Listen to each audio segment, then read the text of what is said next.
Assalamualaikum warahmatullahi wabarakatuh. Apa kabarnya kakak semuanya? Saya akan lanjutkan lagi ya ceritanya. Dan langsung saja ke ceritanya. Selamat mendengarkan. Sebenarnya kita tidak banyak bicara. Bahkan kita tidak dihukum. Kita tidak akan dihukum terlebih dulu. Kerumunan mulai berbisik-bisik karena ketakutan. Iva dan laki-laki kaya yang bersamanya terkejut. Tidak seorang pun dari mereka yang menyangka bahwa Pandu benar-benar memiliki hubungan keluarga dengan Niko. Hal tersebut membuat Iva sangat terkejut. Selama ini Iva berpikir bahwa Pandu hanyalah laki-laki cacat yang cakap. Namun siapa sangka bahwa dia memiliki seorang pendukung yang sangat berpengaruh. Setelah Danar menendang laki-laki kaya itu, dia mengabaikan yang lainnya. Sebaliknya Danar menatap lurus ke arah Pandu sambil mendesak, "Jika kamu mengalami hal seperti ini lagi di masa depan, pukul saja mereka. Jangan takut bahwa hal tersebut akan menimbulkan masalah. Grup Samuel akan mendukungmu." "Baiklah," jawab Pandu mengangguk. Setelah itu Danar menanyakan pertanyaan yang mengganggu pikirannya. "Mengapa kamu ada di sini malam ini?" "Saya memiliki janji temu dan saya sudah ditahan cukup lama di sini. Sekarang saya harus segera pergi. Jadi lain kali saya akan mentraktirmu makan." "Kita adalah keluarga, jadi tidak perlu bersikap terlalu sopan." Danar berjalan mendekat lalu menepuk bahu Pandu sambil tersenyum dan berkata, "Pergilah kalau begitu. Saatnya saya juga harus kembali bersama teman-teman saya." Pandu mengangguk dan pergi bersama Haris untuk menemui kliennya. Setelah itu Danar pun pergi bersama teman-temannya. Yang lainnya saling menatap satu sama lain sebelum mereka semua pergi juga. Dalam sekejap hanya Iva dan orang kaya itu yang masih tersisa di koridor yang semulanya ramai itu. Iva menatap laki-laki yang sedang memegangi perutnya sambil meringis kesakitan.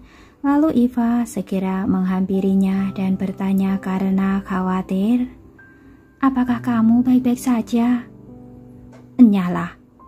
Laki-laki itu mendorong Iva sambil marah. "Ini semua gara-gara wanita sialan sepertimu, sehingga saya menyinggung Pak Niko. Lebih baik kamu berdoa agar saya baik-baik saja.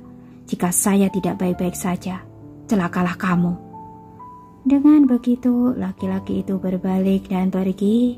Memang benar bahwa laki-laki itu mengejar Iva, namun tujuannya adalah kekayaan keluarga Turino. Bagaimanapun Iva merupakan putri satu-satunya dari keluarga Turino. Iva tidak tahu apa rencana laki-laki itu. Setelah Iva didorong ke lantai oleh mantan pengagumnya, ekspresi malu muncul di wajahnya sebelum dipenuhi dengan rasa penyesalan. Seandainya Iva tahu bahwa Pandu memiliki latar belakang yang kuat, Iva mungkin akan tetap bertahan apapun yang terjadi. Sesampainya di rumah, Iva mengingat semua yang terjadi di malam hari. Semakin dia mengingatnya, semakin dia merasa cemas. Iva khawatir bahwa Pandu akan membalas dendam pada perusahaannya. Jadi Iva segera pergi ke ruang belajar untuk menemui ayahnya. "Ayah, karena saya, mungkin kita akan mendapat masalah." Iva masuk melalui pintu dan dengan suara lirih dia menjelaskan semua yang telah terjadi di klub.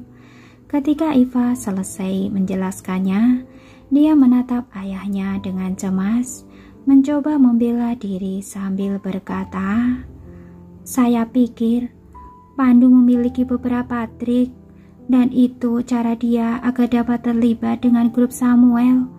Saya tidak pernah berpikir bahwa mereka memiliki hubungan keluarga." Mendengar penjelasan Iva, ekspresi Lesman Turino menjadi muram.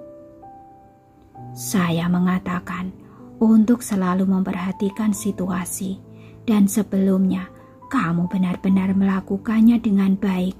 Namun mengapa kali ini kamu sangat tidak sabar? Lesman menatap Iva dengan tatapan penuh tuduhan, tapi Iva merasa disalahkan. Itu bukan sepenuhnya salah saya. Saya sudah berusaha sekuat tenaga, namun Pandu tetap mengabaikan saya. Dan bahkan Pandu membantu wanita lain untuk menindas saya. Saya belum pernah diperlakukan seperti itu sebelumnya. Mungkin kamu terlalu dimanjakan oleh orang lain, sehingga sekarang kamu menjadi sangat angkuh, tegur Lesman dengan marah. Iva menggigit bibirnya, tidak tahu bagaimana harus menjawab ayahnya. Iva mencengkeram pakaiannya sambil berkata dengan cemas, Ayah, apakah menurutmu Pandu akan membalas dendam pada kita? Apakah Pak Niko juga akan membuat kita dalam masalah? Melihat ekspresi khawatir putrinya, Lesman semakin marah. Apakah kamu merasa takut sekarang, Bahkan jika kamu meremehkan Pandu, seharusnya kamu tidak menyinggung perasaannya. Iva dimarahi dengan sangat keras, membuat dirinya tidak berani mengucapkan sepatah kata pun. Lesman memilih untuk mengabaikannya. Yang terpenting saat ini adalah memperbaiki hubungan kita dengan Pandu. Ikutlah dengan ayah ke grup Romario besok. Kita akan meminta maaf secara langsung dengan Pandu. Ini merupakan pilihan terbaik yang kita punya saat ini. Walaupun Iva tidak rela melakukannya, namun ia tetap setuju dengan rencana ayahnya. Keesokan siang harinya, Lesman dan Iva membawa sebuah bingkisan ketika mereka mengunjungi Pandu. Pandu memutuskan bahwa sudah waktunya untuk menyelesaikan kejadian tersebut. Jadi Pandu menyetujui pertemuan tersebut. Di ruang kantor, Pandu duduk di sofa dengan ekspresi wajah yang tabah, sementara Iva dan Lesman duduk di seberangnya. Mereka berdua terlihat berhati-hati dalam setiap gerakan mereka. Lesman terus-menerus memberikan isyarat pada Iva melalui matanya, seolah-olah Lesman tidak menyadari kegelisahan Iva. Namun Iva belum siap sepenuhnya, jadi dia berpura-pura tidak melihat isyarat ayahnya. Pada akhirnya Lesman tidak sabar dan mendesak Iva. Katakan permintaan maafmu kepada Presiden Pandu. Iva menggigit bibirnya, namun kata-kata permintaan maaf tidak keluar dari mulutnya. Ketika Lesman melihatnya, ekspresinya menjadi muram. Namun dia sadar bahwa ini bukanlah waktu yang tepat untuk memarahinya. Lesman mengabaikan Iva, kemudian tersenyum ketika dia berkata pada Pandu, Saya terlalu lembut terhadap anak ini di rumah. Sebenarnya dia bukan wanita nakal. Mari kita makan bersama. Saya yang akan mentraktir. Saya akan memberikan kompensasi pada Anda dan permintaan maaf. Tidak perlu menraktir saya, sedangkan untuk permintaan maaf, menurut saya itu juga tidak perlu. Pandu menatap Lesman dengan tatapan dingin sambil berkata tanpa belas kasihan, Saya sudah mengatakan dengan jelas pada Nona Iva kemarin bahwa kerjasama antara keluarga kita sudah berakhir. Mendengar pernyataan itu, ekspresi di wajah Lesman menjadi pucat. Lesman juga sedikit merasa kesal karena Pandu terlalu kejam dalam perkataannya. Sekalipun Lesman sangat tidak puas, dia hanya bisa menanggungnya karena hubungan Pandu dengan Niko.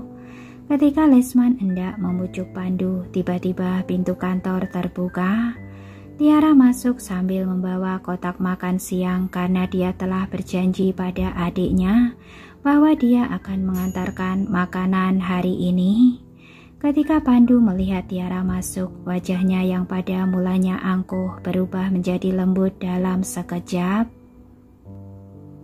"Tiara, kamu di sini?" Tiara mengangguk dan berjalan menghampirinya sambil membawa kotak makan siang. Ketika Iva melihat Tiara berjalan perlahan ke arah mereka, dia menundukkan wajahnya. Iva tidak pernah menyangka bahwa wanita tersebut merupakan kakak Pandu dan nyonya dari grup Samuel. Ketika Iva mengingat perkataan mengerikan yang telah dia ucapkan kepada wanita tersebut, wajahnya langsung berubah menjadi pucat. Pada saat itu juga Tiara mengerutkan kening ketika melihat Iva dan ayahnya sedang duduk di sofa. Meskipun Tiara tidak mengenal Lesman, namun Lesman sangat mirip dengan Iva. Tidak sulit bagi Tiara untuk menebak hubungan mereka. "Kenapa mereka ada di sini?" "Tidak ada apa-apa, mereka akan segera pergi." Dengan begitu, Pandu meminta asistennya untuk mengantar mereka berdua keluar. Lesman pun dapat menebak identitas Tiara dan dia enggan untuk pergi. Namun dia tahu bahwa jika dia tetap tinggal, dia hanya akan semakin mengganggu Pandu dan Tiara. Oleh karena itu, dia segera pergi bersama Iva. Setelah keluar dari gedung, Lesman memikirkan bagaimana mereka telah kehilangan kesempatan emas untuk bekerja sama dengan grup Samuel yang bergengsi, dan semakin Lesman memikirkannya, semakin dia merasa kesal. "Dasar kamu tidak berguna, kamu telah menghilangkan kesempatan keluarga kita untuk semakin maju." Dalam kemarahannya, Lesman menampar Iva dengan keras. Iva menutupi wajahnya marah dan kesal, dan Iva mau tidak mau membela dirinya. "Siapa sangka bahwa wanita itu menyembunyikan identitasnya? Jika dia memberitahukan pada saya siapa dirinya, saya tidak akan melakukan hal itu, dan kejadian ini juga tidak akan terjadi." "Kamulah yang kehilangan kendali, namun kamu masih berani menyalahkan orang lain." Lesman segera bertanya-tanya mengenai cara putrinya merasionalkan keputusannya. Di sisi lain, Iva hanya terdiam, tidak bisa berkata apapun. "Pandu, Tiara, kalian berdua mengerikan." Di ruang kantor, Tiara memperhatikan adiknya yang sedang makan sambil bertanya, "Ada apa dengan mereka berdua tadi?" "Mereka di sini untuk meminta maaf, namun saya tidak punya niat untuk memaafkan mereka." Pandu menjelaskan kejadian tersebut secara garis besar dan Tiara menyetujui keputusannya. "Bagus, itu bisa membuat wanita itu berhenti mengganggumu." "Saya pikir juga begitu." Setelah itu Pandu bertanya dengan penuh perhatian, "Apakah kamu sudah makan, Tiara?" "Iya, sudah. Saya makan bersama Gary di rumah." Tiara mulai mengobrol dengan adiknya mengenai kehidupan sehari-harinya. Mereka berdua tertawa dan mengobrol dengan penuh gembira. Itu merupakan pemandangan yang hangat untuk dilihat. Setelah selesai makan, Tiara menemani adiknya di kantor sebentar sebelum pergi dengan membawa kotak bekal. Ketika Tiara baru saja keluar dari perusahaan, dia ditahan oleh Iva yang tiba-tiba muncul entah dari mana. Iva menatap tajam ke arah Tiara, menggetakkan gigi sambil berkata, "Kamu adalah kakak perempuan Pandu. Tapi kenapa kamu tidak mengungkapkan identitasmu? Apakah kamu senang melihat saya kacau?"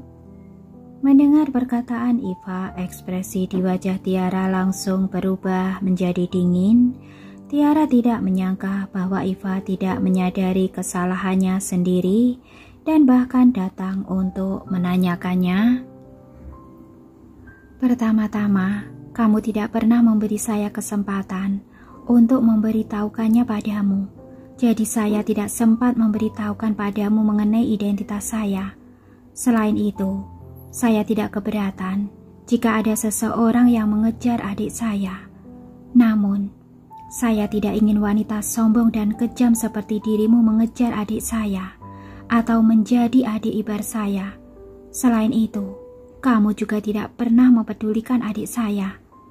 Ketika Iva mendengar perkataan Tiara yang terus terang, Iva tampak sedikit malu.